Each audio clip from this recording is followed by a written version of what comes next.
Just, I always say hold the applause until the end. You might sort of want to take it back a little bit. So, as Joe said, I always like to start by introducing myself wherever I go, so I'll do that here tonight. This is my wife, Katie. We have been married for 14 years. We live in Rangiora, just north of Christchurch, for those who know that part of the world. We have 5 children, so we're doing a bit to try and keep the population of Rangiora thriving. This is our eldest daughter, Lucy. She's 11. This is Maddie and Evie, our twins, and they are 9, although the other day they informed me, actually, Dad, we're 18. So 9 plus 9 is 18, apparently. At least they're good at maths. They got that from Mum. This is our son, Nathaniel. He is 5 and a bit, and we unleashed him on the local Catholic primary school earlier this year, and he's making his presence felt. And this is Eleanor. She's our youngest and the cutest member of the family, and she knows it. Now, I have another obligation that I have to meet here tonight as well. My children tell me that wherever I go, I have to take a photo of our cat, Ignatius, and show you that. So this is Ignatius, our cat. So I've fulfilled all my legal obligations now.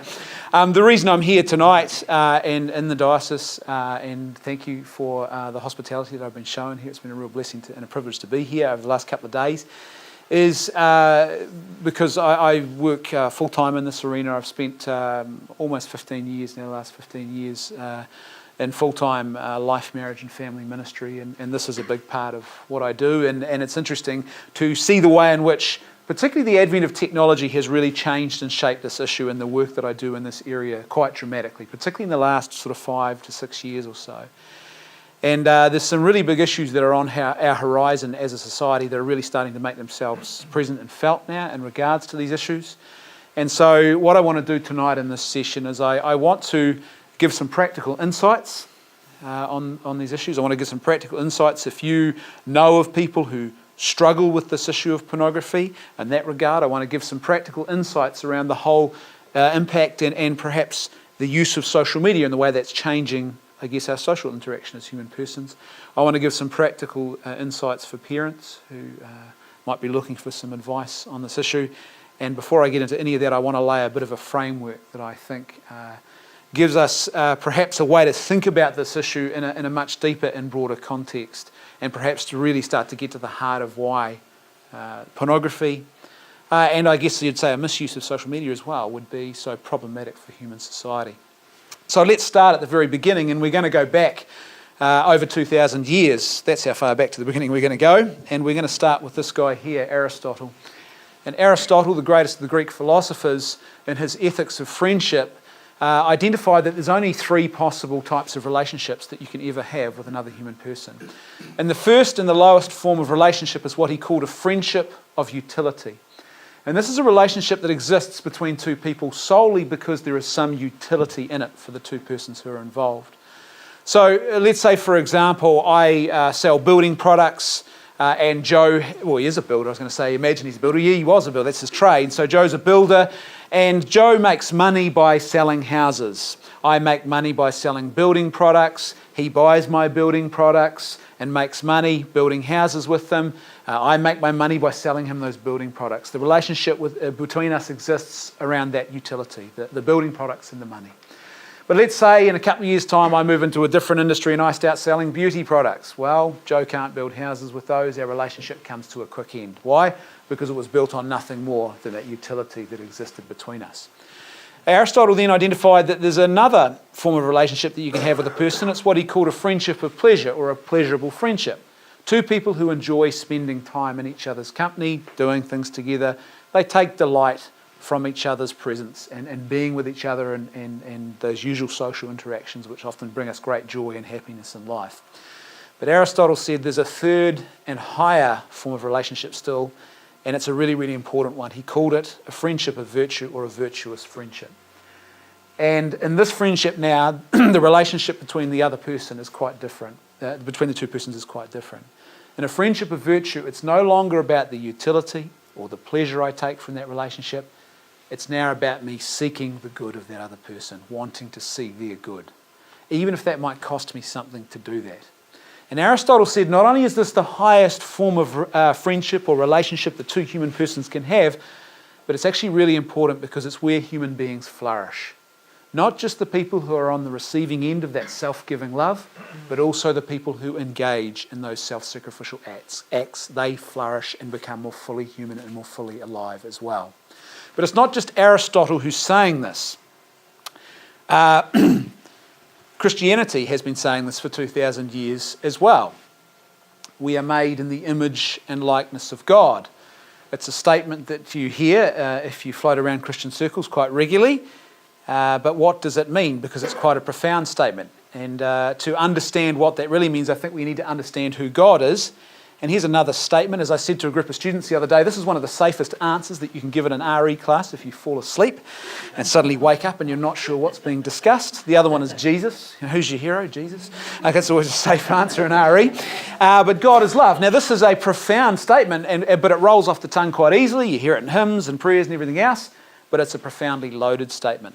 It's amazing to say God would love people, but to actually say that God is love itself, how can that be? Because in the Christian tradition, God is not a solitary being. God is a Trinity. The Father, who is engaged in an eternal act of self-giving love with the Son, who is the only one capable of receiving and returning the fullness of the Father's love. And the love between the Father and the Son is so profound, we give it a name, we call it the Holy Spirit. And so if we are made in the image and likeness of this God, this has some profound implications for us and for who we are as human persons and where we will find our flourishing. Because what this means is before anything else existed in the cosmos, there was family, there was community, there was love, there was self-giving. And this is the God whose image we are made in according to Christianity. So if we are made in the image of God and God is a community of self-giving love, then what are we made for? Self-giving love and community. That's where we flourish. So we've got Aristotle saying it, we've got Christianity saying it, and it's not just those two. Social science is now saying this as well. We are seeing a lot more research which shows us that human persons flourish and they find their pinnacle and their peak in situations where they are giving of themselves, where it's not just about their own self-gratification. We know also, and we've known this for a long time, that without community, human persons do very, very badly. There used to be an old model of how we used to treat our prisoners in the penal system. And the old model, several hundred years ago, the idea was you put a prisoner alone in a cell, you had the architecture which directed their eyes upwards, and you gave them a little hole in the roof or a little window at the top to look out of. And the whole idea was, well, you've done this awful thing, it's time for you to get right with God. And they'd leave them in that solitary confinement to sort their life out. Well, it didn't do very good. In actual fact, it did a lot of harm to a lot of human persons being isolated without any community at all. So we are made for community. In the social sciences, they show us this time and time again, that we flourish and we find our fulfillment as human persons when we give of ourselves. We are at our best when we are not just trying to seek a career for the sake of prestige or money, but we find something of meaning that we can give ourselves to. It's that act of self-giving love that is so profoundly important for us. So, when you've got Aristotle, a pagan Greek philosopher, you've got Christianity, one of the world's major religions, and you've got social science who are all saying the exact same thing about human flourishing and where we find it, I think it's probably important that we take notice of that. Because there's something important here that is being recognised across a diverse array of sources that really matters for us if we're going to find our fullness as human persons. What has this got to do with pornography? I can hear some of you asking. Well, I'm glad you asked, because if we go back to Aristotle's 3 types of relationships that we can have, you'll notice something interesting, that pornography doesn't even make it onto the bottom of the list. Why is that? Well, because when pornography is used, there is no human relating happening at all. There is no connection between two persons taking place. Instead, what we have is a person or persons who are being used as an object, which is where we get the term objectification from. And if money is changing hands, they have become commodities. The human person has been commodified. They have been reduced to an object that is used for someone else's self-gratification and then disposed of once they are finished with them. Why is objectification such a problem? I always encounter people who would say, well, if no one's getting killed and the people being objectified are consenting to it, then what's the big deal? Well, first of all, there's the fact that every person has profound human dignity. And that human dignity is a call to respect. So when I encounter someone with human dignity, I was talking to the students about this earlier today, and I described it like this. I said that every single person I once heard a Jewish rabbi talk about it like this. He said that basically the whole of human existence is like a symphony. And every single human person is a note in that symphony. And every single person brings something unique and profoundly different to that symphony, and the whole world is waiting for them to play that note. No one else can play it for them, only them. And their contribution is that profound. Every person has this profound dignity and worth that transforms the entire human experience.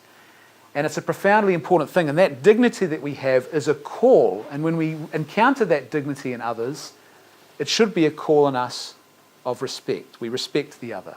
The philosopher Immanuel Kant said that basically a human person should never be treated as a means to another end. They should never become a means for someone else's gratification.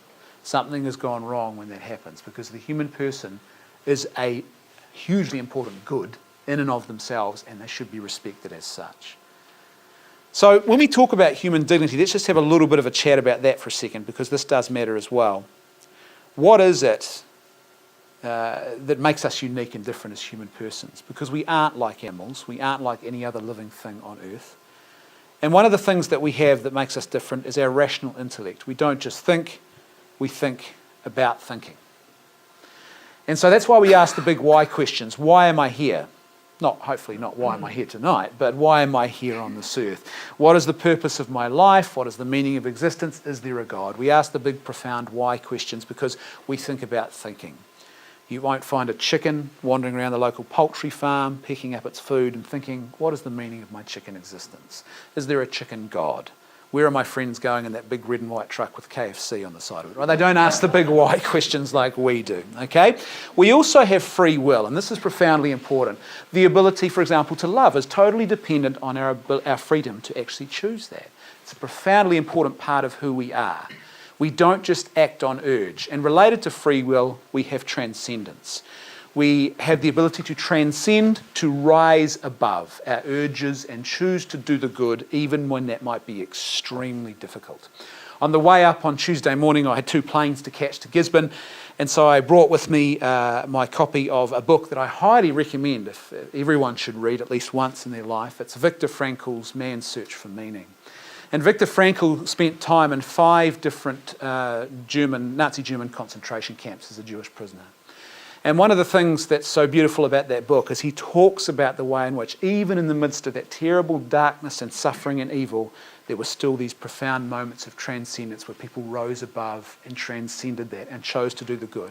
And one of the things that Frankl says is that the mere fact that that happens, even if we don't see it happening as much as we'd like to in our society, the fact that you can see such profound examples of it is proof that we are capable of that. And that's a profoundly important thing. He talks about the fact that the same human race that created the Nazi death camps and the gas ovens was the same human race where people walked into those ovens with pride and their heads held high and profound love for those around them. You know, it's a profoundly beautiful, even though very difficult thing. The other type of transcendence, of course, we have is religious transcendence. We seek out the divine. We seek out spirituality. We ask those big why questions. We build temples and altars and churches, right? Again, you won't go home tonight and find that your cat has built a little altar and is now worshipping your dog, okay? We do this as persons, animals don't. There's something profound about that. And lastly, of course, we have this creative streak within us. We are captured by beauty and we see the beauty in the world around us and we want to produce art. We want to create things. We are inspired by that beauty. We are motivated by it. So when we talk about human dignity and being made in the image of God, this is all part of that package. There's something profound about human persons which should be a call to respect. And it's not just that, but it's all of the unique gifts and experiences that make up each human person as well. Every single one of you in this room brings a unique set of gifts and talents and abilities to this world. Every single one of you has profound and different experiences. You are unrepeatable, no one else can replace you. You're that note in the symphony waiting to be played, no one else can do that for you. Now, what has this got to do with pornography? Well, often when people talk about pornography, they say the problem with porn is that it shows too much. In actual fact, that's not the real problem. The real problem with pornography is not that it shows too much of the human person. The problem is it actually doesn't show enough. What happens in pornography is all of that profound wonder and dignity that we've just talked about is stripped away, and a human person is reduced to an object and nothing more. They are reduced to a body and nothing more, and they are used for someone's self-gratification and then disposed of. All of the goodness and profound wonder of personhood is lost. There is a process of dehumanisation going on there. And as I said to the students today, reason number one why I don't use pornography is because I don't want to be a user of other people. I believe that, as the old maxim says, do unto others as you would have them do unto you. So I expect people to respect my human dignity, and so I believe that I have an obligation to return that same respect to them. Right? The other thing, and this is really important, that often gets lost in this conversation, is that using other people in this way harms me as well if I engage in these practices. The Inuit people apparently have an age-old tribal practice for dealing with wolves that bother the village. What they do is they take a very long-handled blade and they sharpen it, very sharp, and then they coat it in seal blood and then they freeze it. And then they coat it in more seal blood and freeze it. They do this several times, and then they take the blade and they stick it in the ground on the outskirts of the village and they coat it in fresh blood and they wait for the wolf. The wolf turns up, smells the blood and begins to lick away at this blood popsicle. And as it's licking away more and more of these layers of frozen seal blood, its tongue starts to go numb and its taste buds go numb. Finally, it gets through to the razor-sharp blade, slashes its own tongue, and now it tastes warm, fresh blood in its mouth, but because its taste buds are all numb, it doesn't realise that it's its own blood, and it goes into a frenzy and literally bleeds itself to death. Now, I know that's a happy story. I hope you don't have too many nightmares this evening. But when I heard this story the first time, I thought, this is exactly what Aristotle talks about, where we started. That our human flourishing is found in self-giving, and that includes in the area of our sexuality. Our sexuality surely is also a call outwards, a call to self-giving. And pornography does the exact opposite. It takes the gift of our sexuality and turns it back in on itself. And the more we do that, the more we actually start to consume ourselves. We do a lot of harm to ourselves in the process. Objectification harms the person being objectified and also the person doing the objectifying.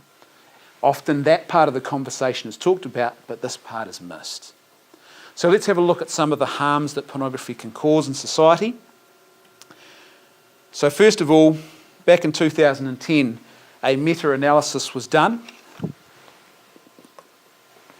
And a meta-analysis is where you take the best available research you've got and you look through it all and you see if you find consistent trends that keep showing up time and time again.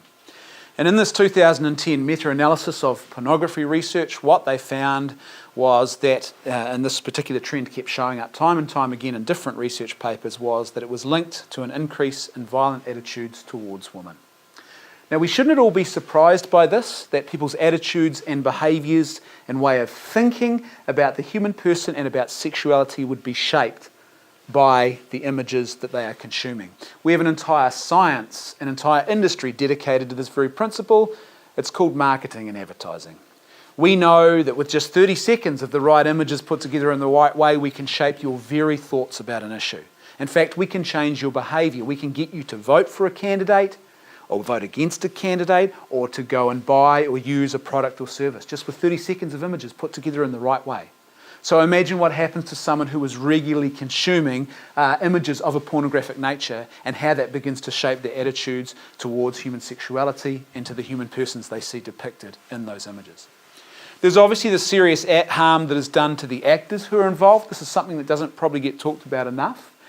The people who participate in the production of, the making of pornography, they are one demographic which has one of the highest rates of HIV and other sexually transmitted infections in the world, and particularly the female actors who are involved, leaving aside the psychological damage, but the physical damage that is done to the female actors who are involved, and a lot of it is lifelong physical damage, is truly horrific.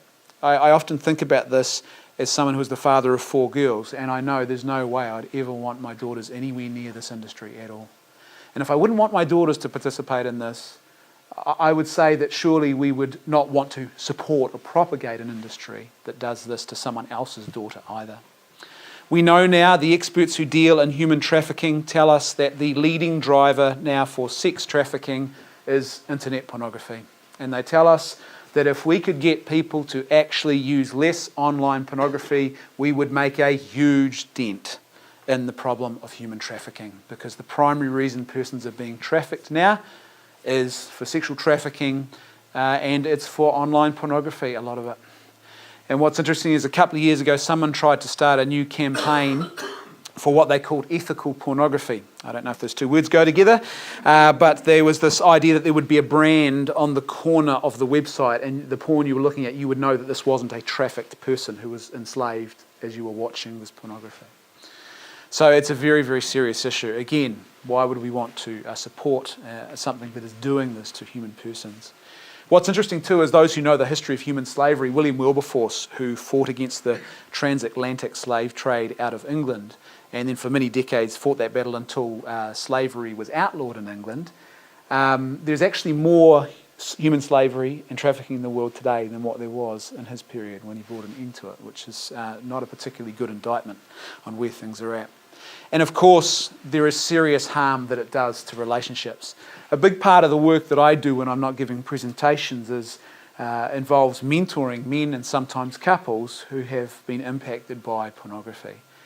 And I wish I could tell you these stories were just one-offs. They were isolated incidents. They're not. They're not. It's a regular, ongoing, and increasingly it is a problem. It is growing in size and scope and becoming more and more of an issue. A couple of years ago in America, a survey was conducted of divorce litigation papers, and what they found was that in over 50% of divorce cases in that survey, they looked at the documents, what they found was that in over 50% of divorce cases, that one of the top reasons being cited for the reason for the divorce was the spouse, usually the husband's, obsessive interest in internet pornography. So this is a big destroyer of relationships, and one of the problems is we're not really talking about this problem much, but the impact is huge. It's not just in the work that I do, but also often I will just be in discussion with people who will say, "Oh, what do you do?" And I explain a bit about what I do, and they say, "Oh, my friend and her husband are dealing with this very problem," or "My friend and his wife and their family are trying to work through this issue," or "They've split up over this issue." It's a very, very common conversation that I'm having with people now. And as I said, unfortunately, the silence around this is not helping anyone at all.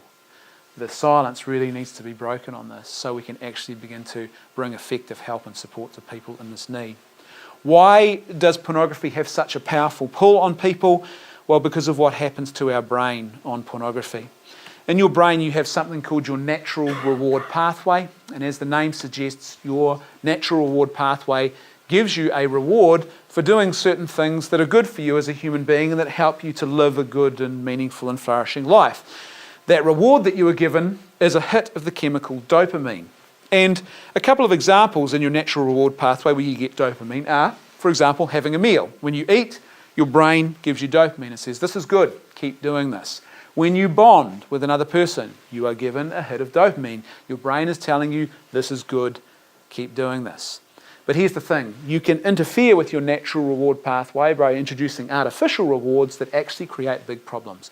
For example, if instead of eating good, healthy, or just basic nutritious food, you start loading up on high sugar junk food, you start getting lots and lots of dopamine flooding through your brain. And you do that often enough and your brain actually starts to prefer the stuff that's not good for you instead of the stuff that is. In fact, for some people, in fact, quite often for people, their very taste buds, their palates can actually change to prefer the stuff that's not good. That's the impact that it can have. Now, pornography has a similar sort of impact on the brain because the sexual act is something that your brain gives you a hit of dopamine for engaging in. This is your brain saying, "This is good. It's really good for us as a society to have lots of little mini-me's running around." And so your brain is saying, "Yes, this is good. Keep doing this. There's something important about this." In one study they conducted with lab rats around the way in which dopamine affects their urges around food, they had one group of rats which was given just basic rat food. I'm not sure what basic rat food consists of, but I don't imagine it would be fine dining. But they had basic rat food. They came, they ate their fill. Once they were satiated, they left, and they didn't come back until they were hungry again. The other group of rats were given 3 different types of high-sugar junk food. And some of those rats came back and they binge ate themselves to death. They just kept eating because, as we've already talked about this evening, rats don't have human dignity. They don't have the capability of just stopping and thinking, I'm making terrible choices with my rat life. Maybe I should rethink where I'm heading. They just followed that urge that they kept experiencing with the dopamine. Got to have more, got to have more. Now, the same sort of thing happens with pornography in the brain. A person who consumes enough pornography regularly enough, what happens is, as the dopamine hits keep coming in their brain, and apparently it's the novelty factor which is the driver of the dopamine. The fact that you can click on a different scenario or a different image, and there are millions, tens of millions, billions to choose from on the internet now, your brain is addicted to that novelty factor. And what happens is it gets the hit of dopamine, and if you keep doing it often enough, what happens is something called delta phos-B starts to build up in your neural pathways, and then it reshapes and changes the neural pathways. It rewires your brain. And if you do it often enough and long enough, you can end up with a brain that is what they call hyper-responsive to pornography. And what that means is your brain, just like that person with their food, prefers pornography instead of real flesh and blood intimacy with another human person. It's become such a big issue that clinicians now have a diagnosis called widespread youthful erectile dysfunction. Young men, very young men, who cannot engage in real flesh and blood sexual intimacy but can sit at a computer and do it with pornography because their brain has become that responsive to pornography but not to real flesh and blood intimacy. Now, the good news about this is that the brain can rewire itself.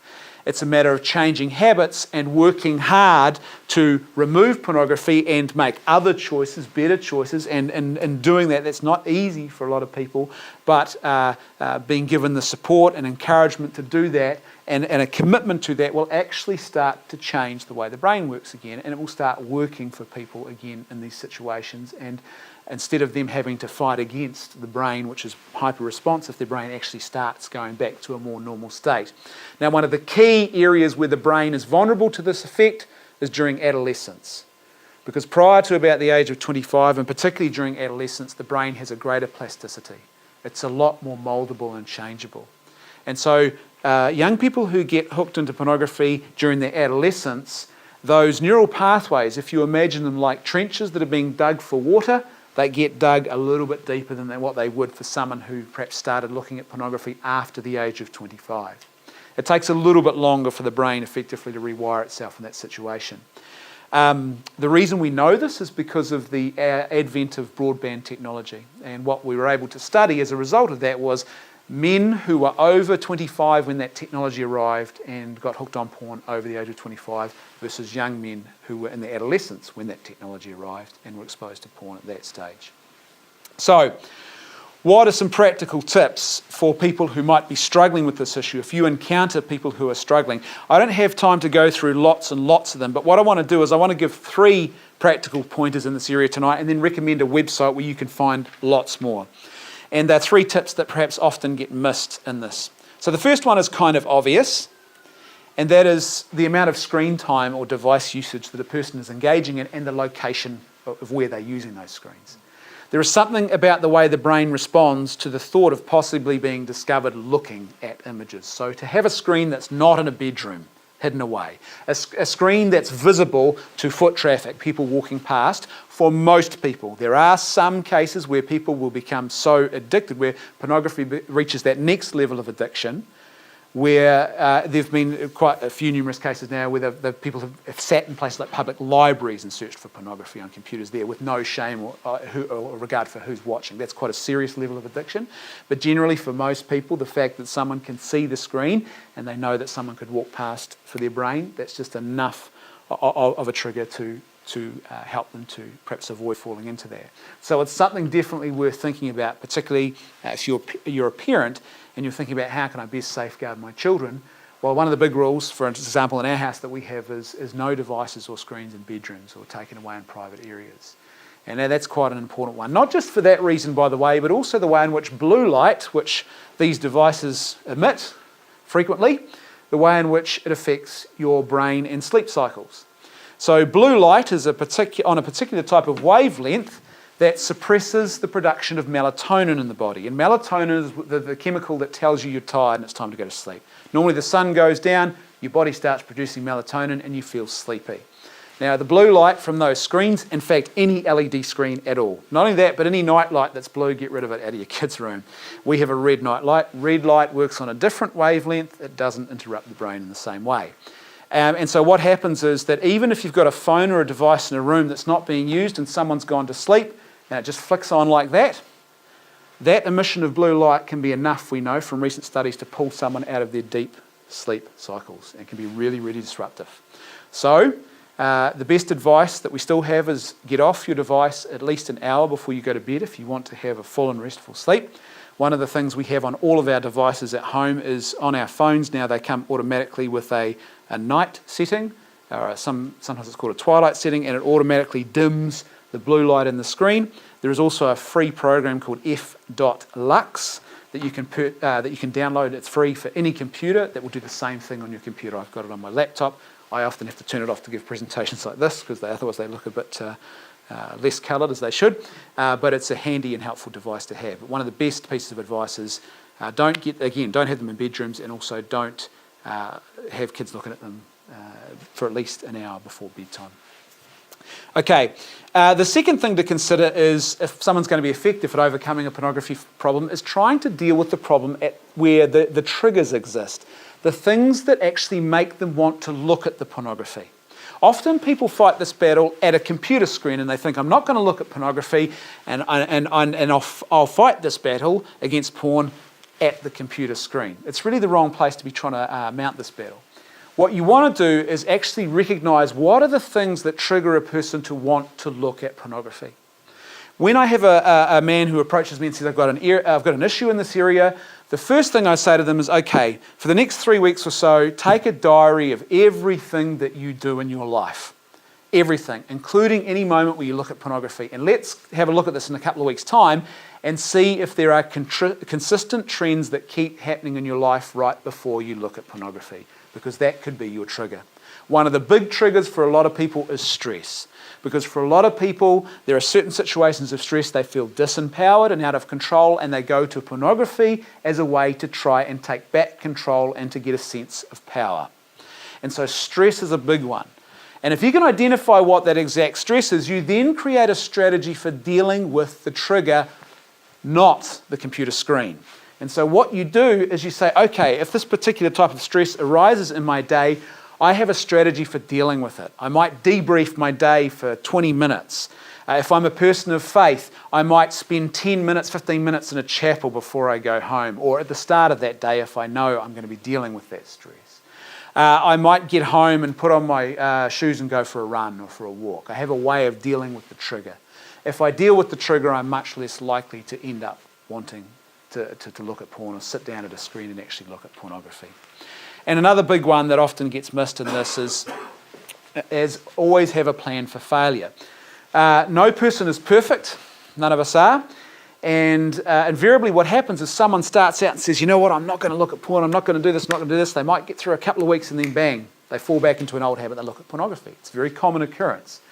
But here's the key thing. The men who go into that struggle already prepared with a plan for what they're going to do if they encounter failure are more likely to actually, in that moment, get back on the horse and keep struggling away than men who don't have a plan for failure. Their plan for failure might be as simple as, when I find myself looking at pornography, I have a friend that I ring and I say, this is what I've done. And the friend says, hey, it's all right. You can do this for the good of your relationship happiness and well-being, for your own personal well-being. This is the right thing to be battling against. You can get back into the fight. They just give them that word of encouragement. Tomorrow's another day, keep doing this. They might have a little mantra that they say to themselves. You know, this is a struggle that is worth fighting, you know, and I have to remind myself here that, yep, I've made a mistake here, but tomorrow is a new day and I'm going to get back into this. I'm going to get myself back onto this path of avoiding pornography. Now, men, as I said, and not just men, according to the latest research we have now, 27% of pornography addicts are now females. but people who are in this situation, they are more likely not to get stuck back in the cycle for weeks and weeks or months and months if they have a plan for how to deal with the failure. Those who don't have the plan, what happens is they often get caught up in a cycle of shame, a sense of being overwhelmed, and then they get stuck back into looking at pornography again for weeks or even months on end before they'll do something about it again. It gets to a point where it just sort of explodes again in their life and they do something about it. Another thing I'd say is that it's really good for people to think about not just the end goal, which is I don't want to look at pornography anymore, but the small steps and the first changes that they can make to get to that end goal. The experts tell us that if you focus solely on the end goal, you will get caught up in what they call obsessive passion. And what happens is you're very unlikely to achieve your end goal if you focus solely on that. One thing I say with every person that I work with who has a struggle in this area is I would say, when they just first arrive to have the conversation about it, I would say to them, this is basically you standing at the foot of Mount Everest. And you want to get to the top of Mount Everest, right? That's your goal. But you're not going to get to the top of Mount Everest by thinking, I'm going to climb Mount Everest. You get there by setting a goal to achieve the next 10 steps or the next 10 minutes of climbing. And all of a sudden you look back after a period of doing this and you realise, I'm at the summit of Mount Everest. The same sort of thing is involved in combating such a serious issue in a person's life as pornography. And so what I would say to people is, like the example of a marathon runner, make the end goal something that you say, yes, I want to commit myself to that. I don't want to use pornography anymore. But what I'm going to focus on are those small steps, those first changes I can make. So just like a marathon runner or someone who's not run a marathon, who wants to run a marathon, that's the end goal.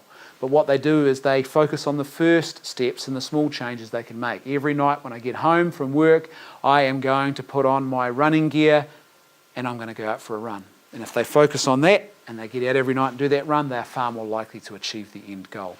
The other thing too I like to remind people of is don't forget how far you've come. It's very easy to fall into despair and to a sense of, oh, this is too hard, this is impossible, if you have a moment of failure.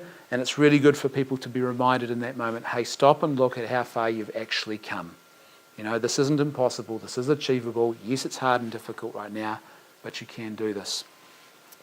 For more practical tips, I made a series of videos a couple of years ago for an organisation called Focus on the Family, and you can find all of those videos. They're freely available on their website at family.org.nz/porn-free, and they are called Practical Tips for Porn-Free Living.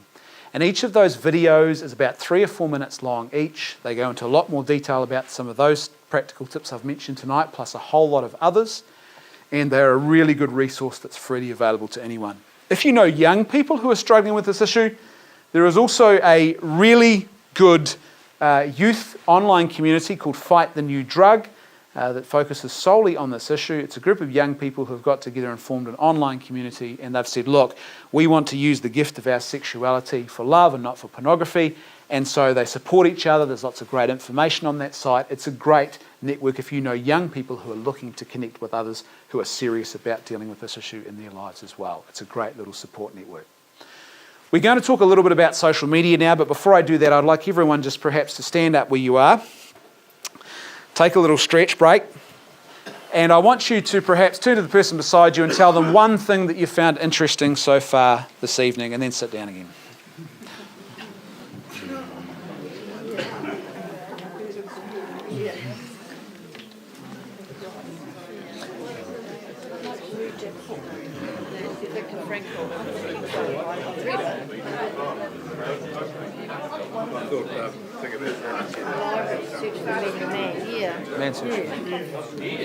Alrighty, let's grab a seat.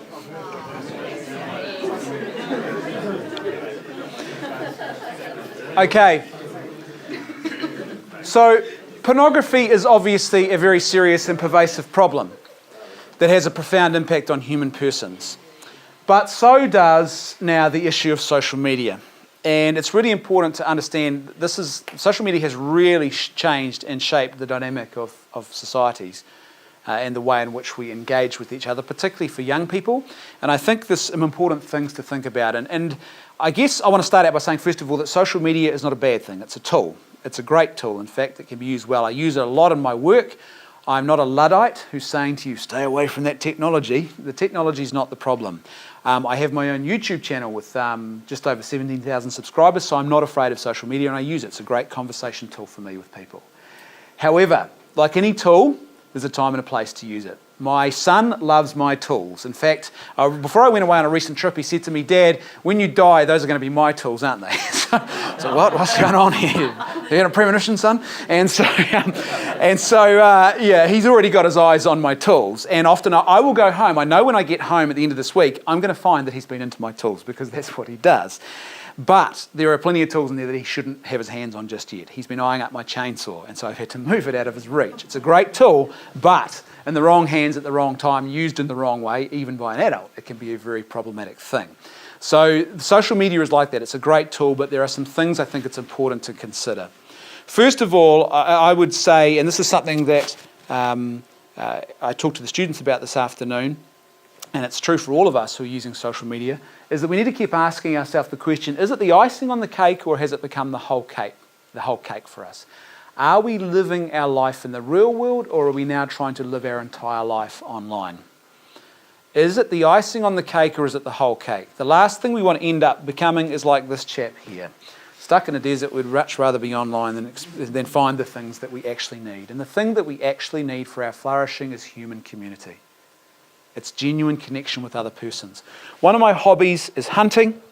And last weekend I was, my younger brother and another friend of ours, we packed up the car on Friday afternoon. We went up the side of Mount Thomas, which is about half an hour drive from where we live. We tramped up to the top, it's about 3 hours up to the top. We pitched our bivvies, we spent the night up there. We got up early the next morning and walked the ridgeline looking for deer.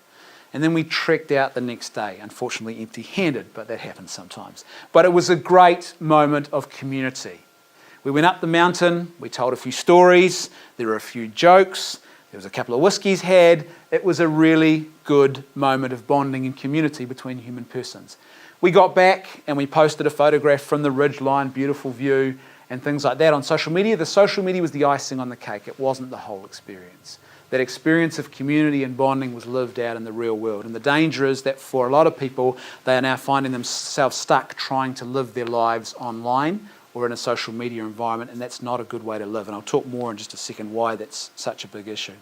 The second problem that we are encountering more and more is the problem of narcissism associated with social media.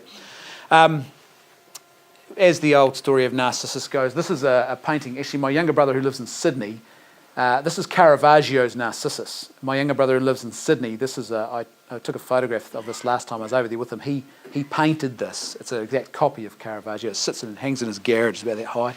And Narcissus, of course, looks at himself in the pool and he says, I quite like that fellow. And what happens often on social media is we look at ourselves in the pool and we say, I think that guy's an expert on everything. And I need to share my views with everyone. As the cup says, I'm kind of a big deal on a fairly irrelevant social media site that falsely inflates my ego. And it is a real trap. It's a real trap. And one of the big traps is, as I said in fact, I made a video and posted on my YouTube channel recently about the fact that how refreshing it is to actually just say, you know what, I don't know everything about everything and therefore I don't need to comment on everything. And there's a real danger with the narcissism that often happens around social media and the way it's shaping people's sense of self, their identity, and interestingly enough, what they don't know about the world, yet they don't realise they don't know about the world. And it's creating all sorts of big issues. It's a trap that any of us can fall into. The third issue to consider is what is called collectivism originally. Sometimes it's called slacktivism. And now it's more commonly called virtue signalling. Basically, it works like this cartoon here. There's a lady out in the street who cries out for help. Help somebody do something. And everyone's online on their social media. Stand with her. Hashtag doing something. Hashtag ban knives. Hashtag blame Bush. That tells you how old this cartoon is. So the point is that what's wrong with this picture? No one's actually doing the virtuous and right thing.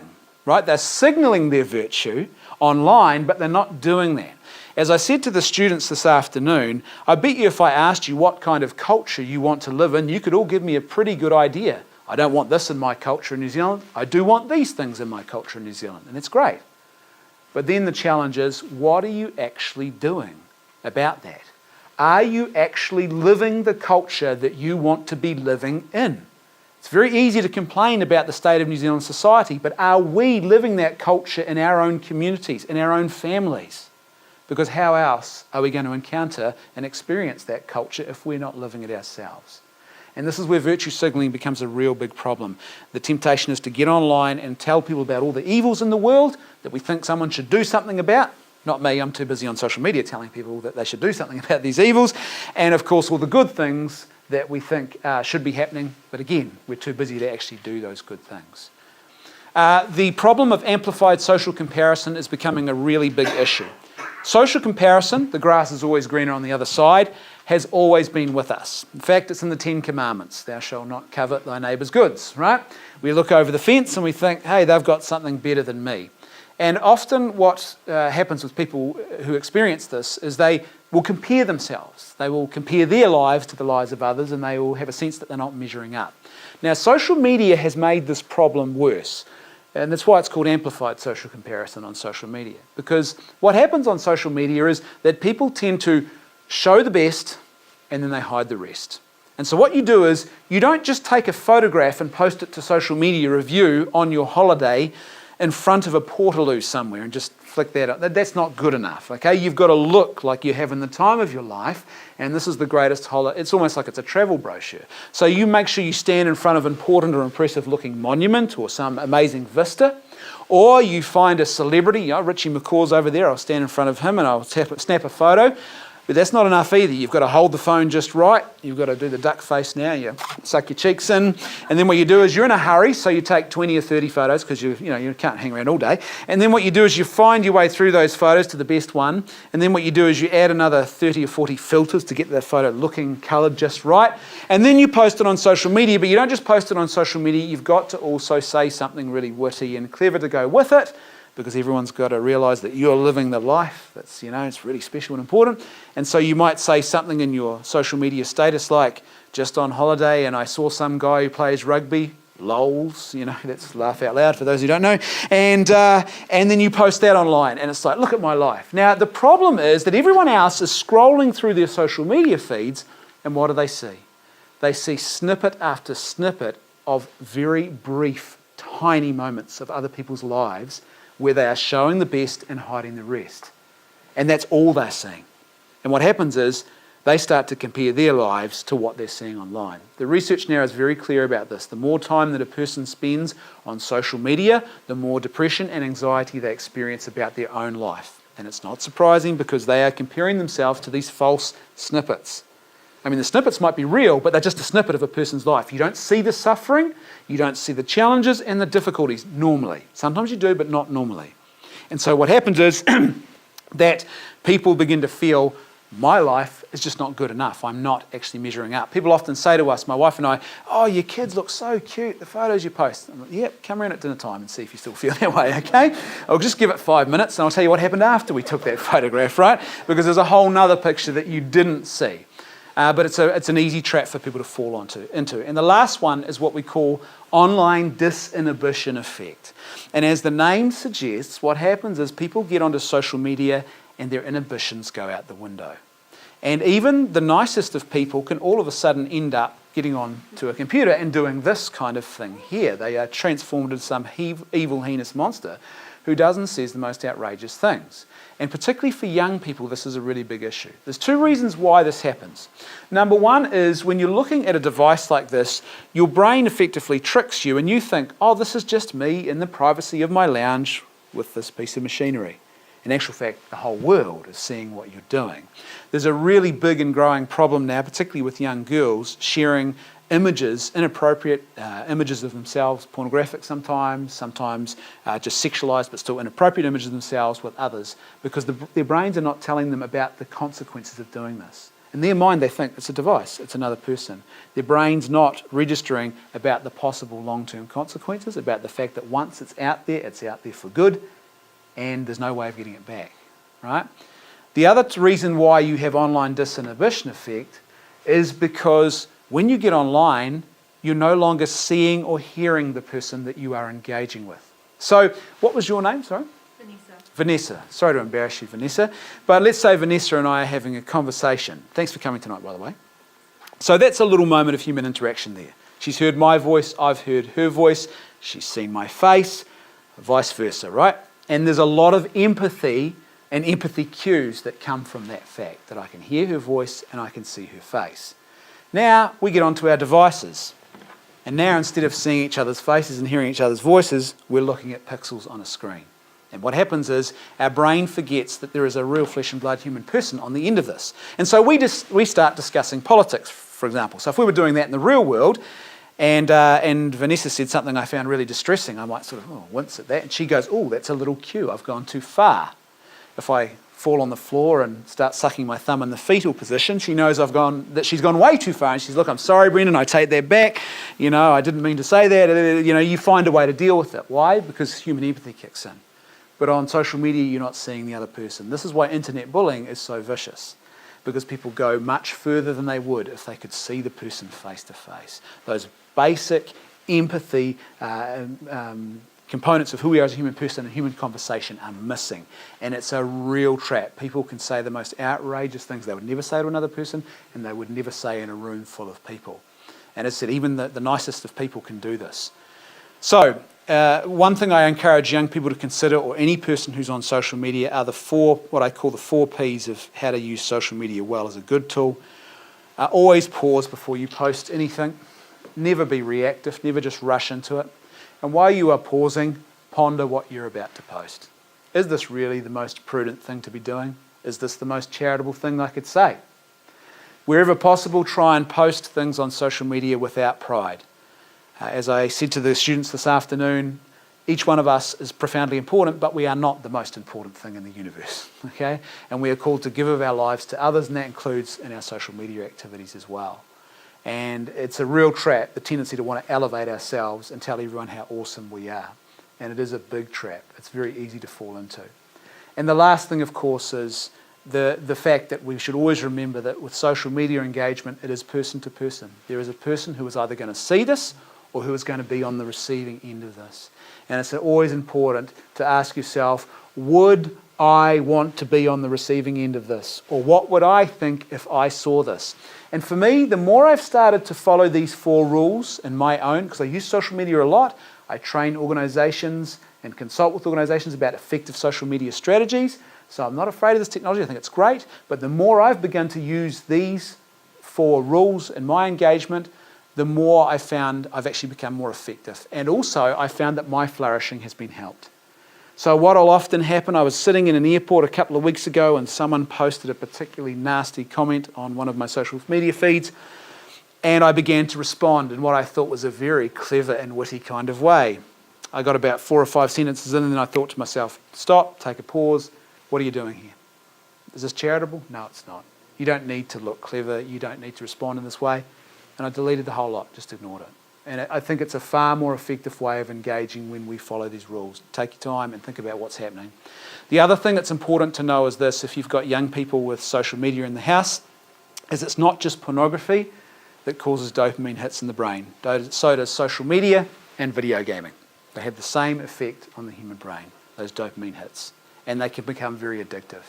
One thing that I know the experts are talking about now that apparently has been shown quite a lot of success with young people who are just stuck on their devices and on social media is finding a way to reward them and encourage them to actually take a month-long social media fast where they don't look at social media for 4 weeks.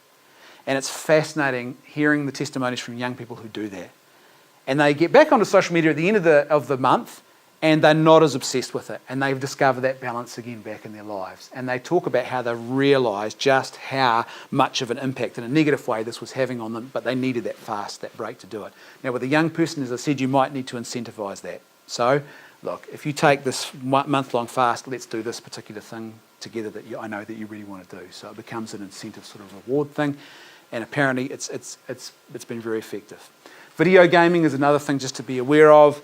Video gaming has completely changed. Back in my day, when I remember the very first computer I owned was a Commodore 16, not 64, 16.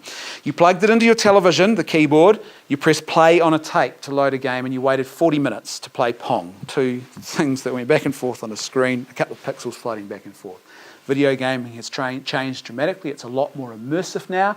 There is a lot more what we call narrative-driven video gaming. There are people who actually prefer video game stories to watching movies. They're very immersive experiences. But one thing that is happening a lot more now is that video gaming companies are deliberately testing their products to try and create those dopamine spikes in the people who use the games, because they know that creates more consumers of their product. And if they don't get the hit they want, they'll go back and test again. There's a really good book that was released 2 years ago by Nicholas Kadaris called Glow Kids. I highly recommend it. He's one of the top addiction experts in America, and he's had a lot of experience in treating young people with screen addiction in particular. It's a very, very good book. It's an eye-opening book. His recommendation is the less time, or I guess the longer you can keep a young person away from a screen until about the age of 18, the better it's going to be for their brain and personal social development. And all of the research is pointing in that direction now. So it's just something to think about. I'd highly recommend the book. Parents, some good resources for you that might be helpful in these particular issues in the home. And the issue of pornography, this book here, which is available from Focus on the Family New Zealand, Good Pictures, Bad Pictures, is very good for young people aged about 5 to 11 years of age. I've used it with my own kids. And what you do is you sit down, and it's a storybook you read with them, and they learn about how the brain works. It's not graphic. It doesn't arouse curiosity for pornography. Our son Nathaniel was about 4.5 when I first sat down with him and read it with him. And all of our kids, we sat down and read it with them as a bedtime story one night. And they learn about how their brain works. It talks about the difference between what they call the feeling brain and the thinking brain. And then it gives them a really handy little 5-point acronym strategy for what they can do if they encounter pornography. And I went through the strategy over the next couple of days at the meal tables with the kids. Do you remember what it is? And they could tell me, what's this stand for? What's this letter for? And they knew the strategy. Why this is really good is not just because of the impact it has on preparing children for the possibility of encountering pornography, which happens now at a very young age. And what often happens is parents don't realise that their kids have encountered porn until often it can be really quite far down the track before they realise it's happened. A book like this prepares them for that possibility and gives them a strategy to respond when they do encounter it. A lot of people, when they think about the pornography problem in the home, they think, well, if I get good filtering software, that'll solve the problem. Now, yes, filtering software that filters internet and helps you to avoid problematic content on your computers is definitely a must-have. However, it's not the sole solution. If all you do is install filtering software and don't do anything else, that's like installing a burglar alarm in a building where all the windows and doors are broken and you can just walk in at any time you like. Okay? The burglar alarm will still go off and tell you what's happened, but you're a lot more vulnerable still. You want to address some of the other issues as well. And this book, I would suggest, is a proactive strategy for helping to do that.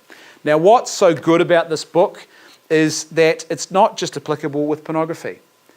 We were at the dinner table about a month after I'd taken the kids through this, and someone got angry with someone else and just lashed out, one of the kids. And then I think it was Nathaniel who piped up and said, that's your feeling brain, not your thinking brain that you're using there. So he learned about behaviour from this as well. Now, you are the privileged first to actually see this. Oh, by the way, this was produced in America. It's a non-religious book. It was produced in the States and by a group of experts, and we deliberately sought them out and got the New Zealand and Australia licence for this when I was working for Focus on the Family. And we got permission to release a New Zealand version of the book. We just changed a couple of words that are very American that wouldn't make sense here. And so Focus on the Family in New Zealand, you can purchase this book from them. Now, you're the privileged few who are seeing this for the first time, but Focus on the Family in New Zealand is about to release in the next 6 months or so the preschool version of that book. Is it necessary? Sadly, yes it is. The preschool version is a little bit different. There's a little game that they play throughout the book where they have to try and spot all the hidden cameras through the book. It's a bit of a simpler story, but what it does is it begins that initial preparation for this issue, particularly for preschoolers. Okay, so that will be available from Focus on the Family. I believe, I'm talking to them recently, it was about 6 to 12 months. They were saying hopefully in the next 6 months that will be available here in New Zealand. So, good pictures, bad pictures.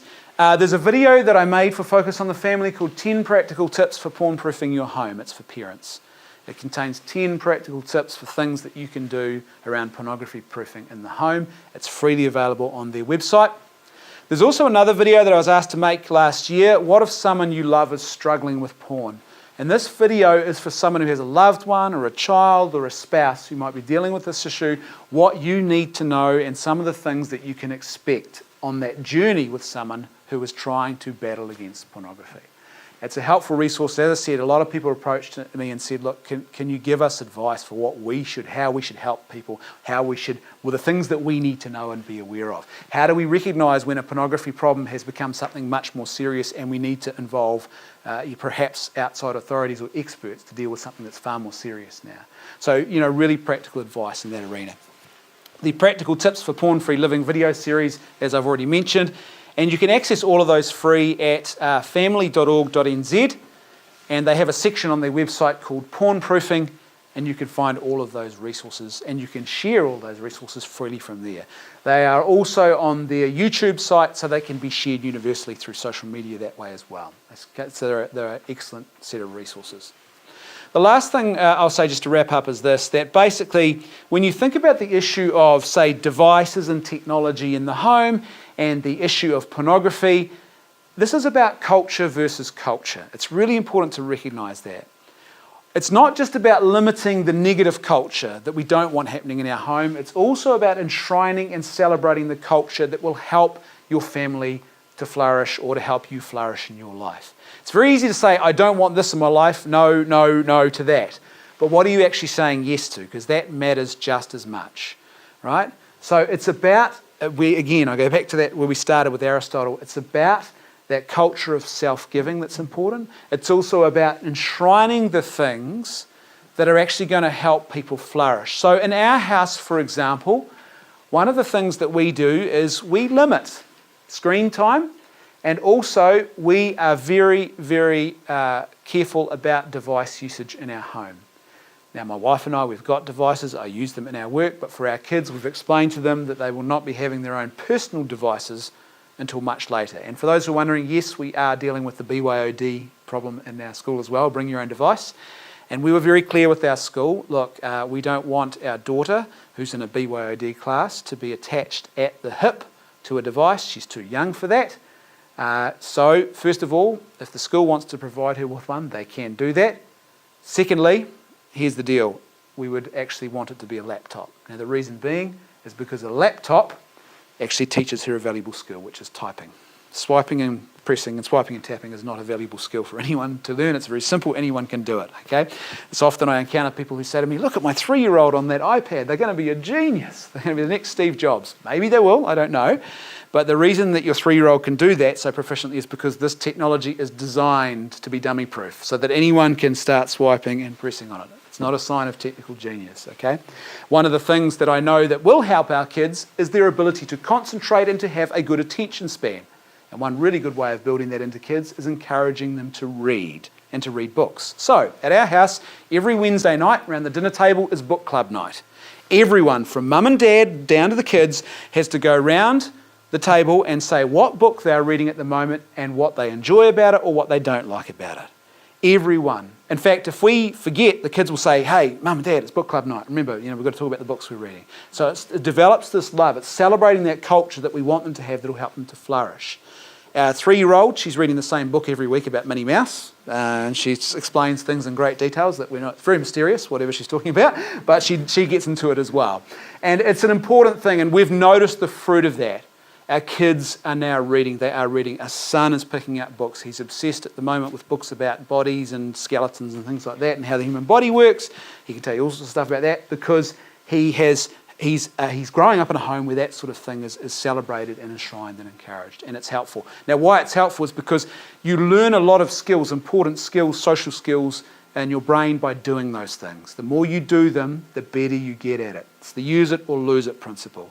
The less you do it, the less well off your brain is in regards to doing these sorts of things. So things like concentration, attention span, listening, these are all skills that you have to practice in order to get good at. So celebrating reading, for example, is one of those things. The other thing we do is we encourage our kids to go out and do risky, dangerous things outside, and just, not sort of lock them away. Nicholas Kadaris, in his book Glow Kids, talks about an incident he had where a young man came to him, or a mother came to him actually, and she had a son who had a very, very serious screen addiction involving video games, and it had got so bad that when he first sat down with Nicholas Kadaris in his office, he thought this young man had mental illness, because he started saying to him, "Can you hear those voices?" And he thought, this is psychosis this man's experiencing.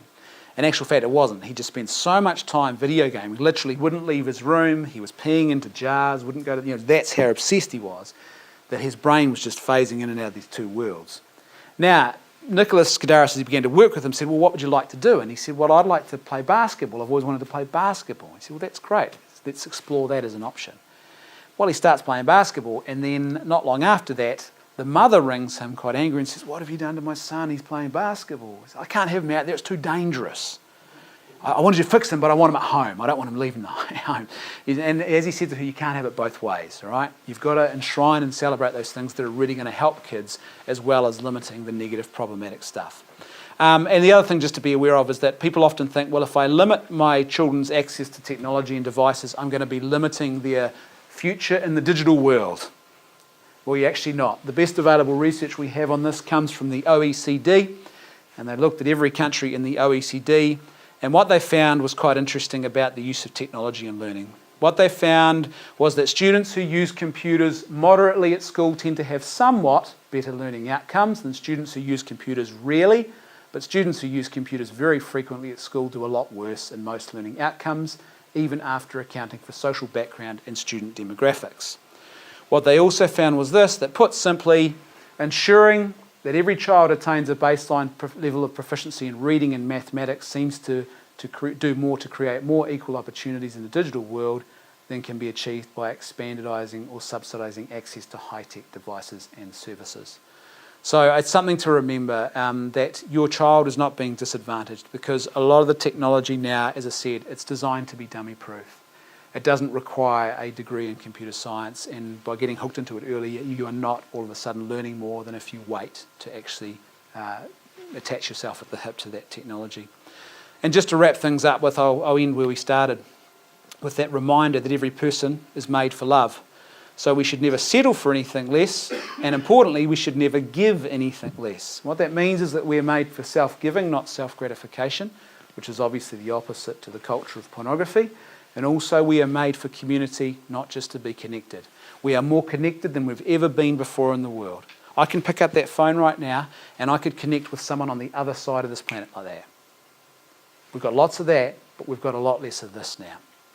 And one thing I'd say that's really important about this is that if you're going to do this well, if you're talking about dealing with the pornography problem, if you're talking about a family trying to create a good environment around devices and technology, if we're talking about the way we use tech, we need to do this in community. It's really, really important. And a lot more people are actually starting to say this from all sorts of diverse sources. Last year I read Sebastian Junger's book, Tribe. Sebastian Junger is a secular anthropologist, and he says in his book, he looks at all the research and he says it's pretty simple and straightforward. Human persons are meant to live tribally. Now, he doesn't mean with fires and spears. What he means is, he said the ideal, according to the research, is we're meant to live in groups of families about 60 or 70 people large. We're meant to suffer together, we're meant to experience joys together, we are meant to live life in community. And the problem is that a lot of people now are not experiencing community, and that's a really big issue.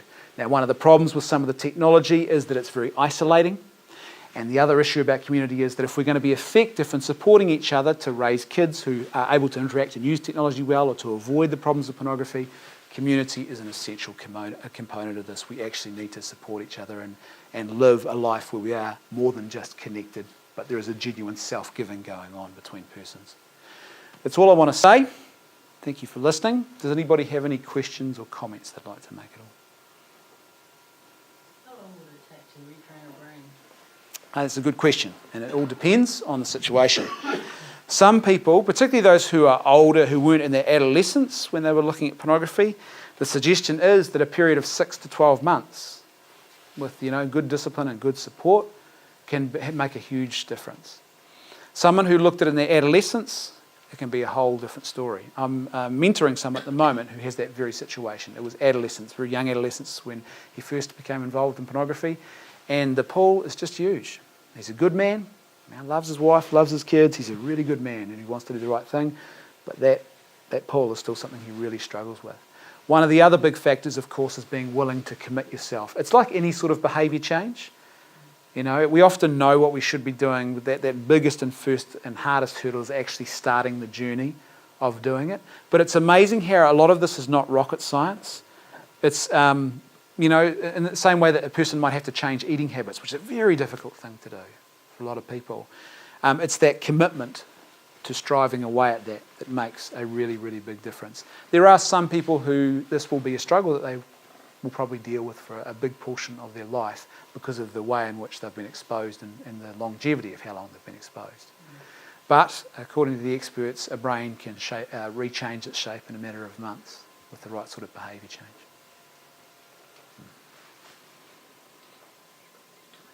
You've come to a sort of a faith-based audience. Yeah. To what extent is this a spiritual problem? You've talked about it on a sort of a human level and a philosophical level. Yeah. But to what extent is it a spiritual problem? Oh, I think everything that involves a human person has a spiritual component, surely, and this would be no different to that. I think absolutely.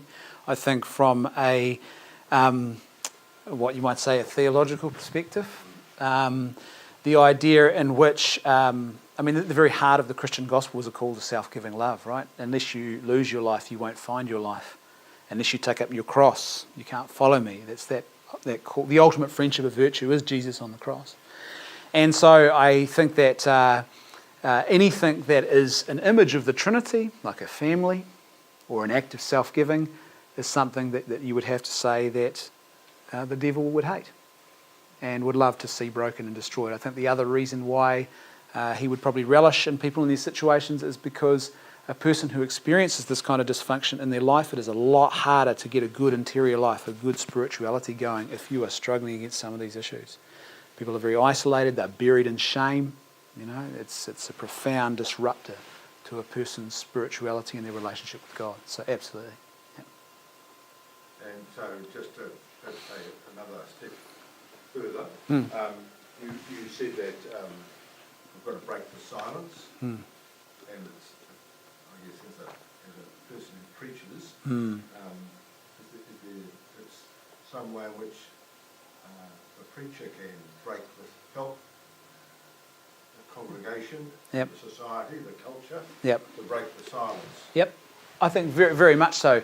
I think even the ability of speaking, or even the act of speaking about this issue, and raises an awareness in your congregation. I would say what needs to go hand in hand with that is an awareness amongst the people you're speaking to that there are mechanisms available that you can connect them with or you can assist them with in dealing with this issue. So it's not just raising the issue and sort of leaving them to deal with it.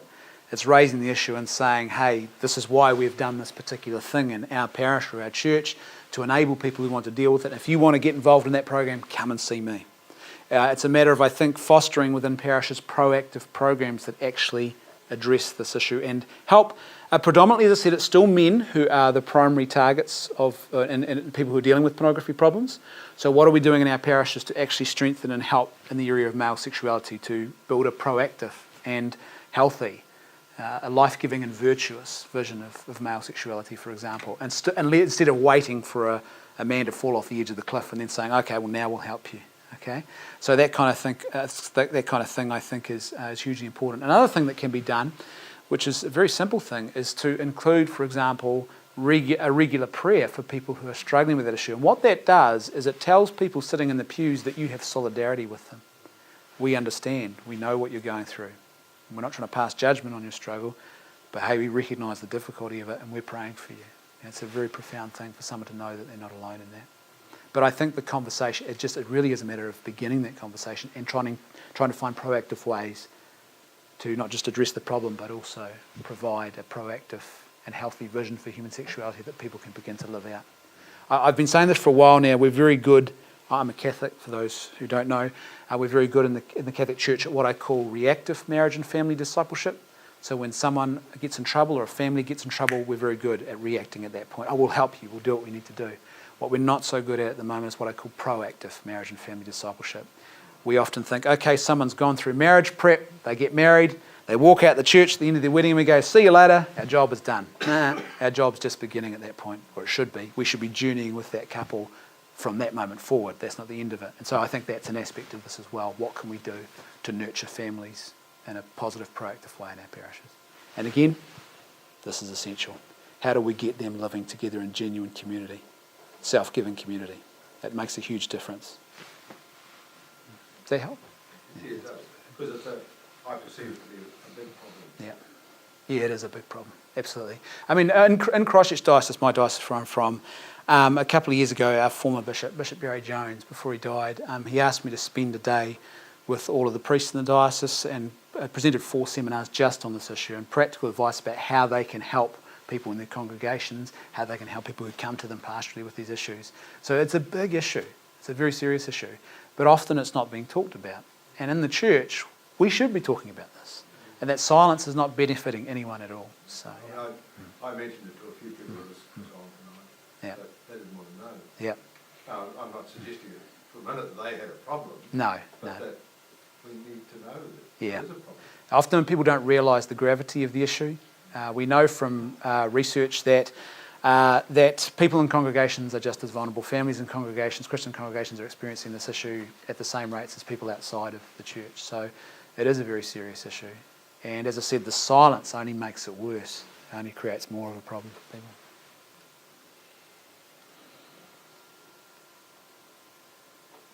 That's me. Thank you, folks. It's great to be with you tonight.